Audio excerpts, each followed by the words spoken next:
Sakalayan Gunarnavasya Vande Guru Sri Charanaravindan.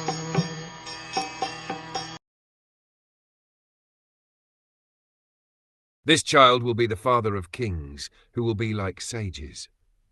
For world peace and for the sake of religion, he will be the chastiser of the upstarts and the quarrelsome. The wisest man in the world is a devotee of the Lord.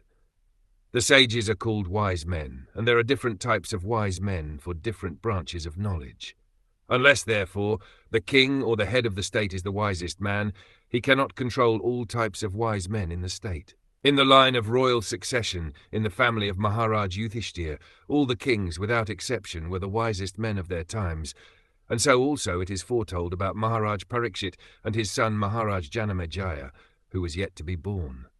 Such wise kings can become chastisers of upstarts and uprooters of Kali, or quarrelsome elements. As will be clear in the chapters ahead, Maharaj Parikshit wanted to kill the personified Kali, who was attempting to kill a cow, the emblem of peace and religion. The symptoms of Kali are 1 wine, 2 women, 3 gambling, and 4 slaughterhouses.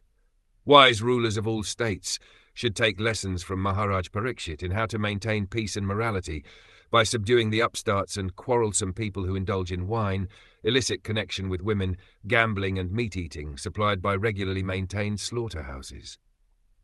In this age of Kali, regular license is issued for maintaining all of these different departments of quarrel.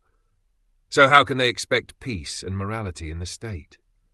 The state fathers, therefore, must follow the principles of becoming wiser by devotion to the Lord, by chastising the breaker of discipline, and by uprooting the symptoms of quarrel, as mentioned above.